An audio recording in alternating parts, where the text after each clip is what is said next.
நாளை மறுநாள் விநாயகர் சதுர்த்தி கொண்டாடப்பட இருக்கும் நிலையில் மதுரை மாட்டுத்தாவணியில் விதவிதமான தோற்றங்களில் விநாயகர் சிலைகளை தயார் செய்து விற்பனைக்கு வைத்திருக்கிறார்கள். இது தொடர்பான கூடுதல் விவரங்களோடு இணைகிறார் எமது செய்தியாளர் ராஜ்குமார். வணக்கம் ராஜ்குமார், உங்களிடம் இருக்கும் தகவல்களை சொல்லுங்க. நாளை மறுநாள் விநாயகர் சதுர்த்தியை கொண்டாடக்கூடிய நிலையில மதுரை மாட்டுத்தாவணி பகுதியில் பல்வேறு தோட்டங்களில் 3 அடி முதல் 15 அடி வரையிலான விநாயகர் சிலைகள் விற்பனைக்கு தயார் நிலையில வைத்திருக்கிறார்கள்.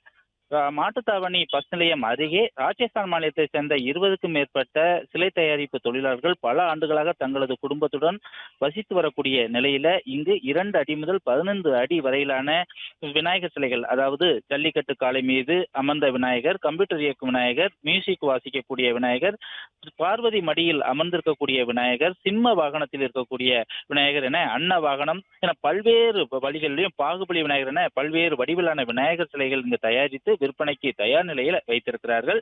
பல்வேறு வண்ணங்களையும் விநாயகர் சிலைகள் மிக பிரமாண்டமாக அனைவரையும் கவரும் விதமாகவும் தயாரித்து அனைவரும் கவரக்கூடிய வகையிலேயே அவர்கள் வெளியே தோட்டத்திலே வெளியே வைத்திருக்கிறார்கள். இந்த ஆண்டு விநாயகர் சதுர்த்தியை முன்னிட்டு 1000க்கும் மேற்பட்ட சிலைகளும் தயார் நிலையில் வைக்கப்பட்டிருக்கிற நிலையில மாசு கட்டுப்பாட்டு வாரியம் விதிக்கப்பட்ட தடைகளையும் மீறி இவர்கள் விநாயகர் சிலைகள், அதாவது ஓராண்டாக உழைத்து விற்பனைக்கு தயார் நிலையில் வைத்திருக்கிறார்கள். வட மாநிலத்திலிருந்து பல ஆண்டுகளாக குடும்பமாக இங்கு தங்கியிருந்து விநாயகர் சிலைகளை தயாரித்து விற்பனைக்கு வைத்திருக்கக்கூடிய நிலையில் விநாயகர் சிலைகள் அனைத்தும் விற்பனையானால் தங்களுக்கு மகிழ்ச்சி என்று அவர்கள் நம்மிடம் கூறி வருகின்றனர்.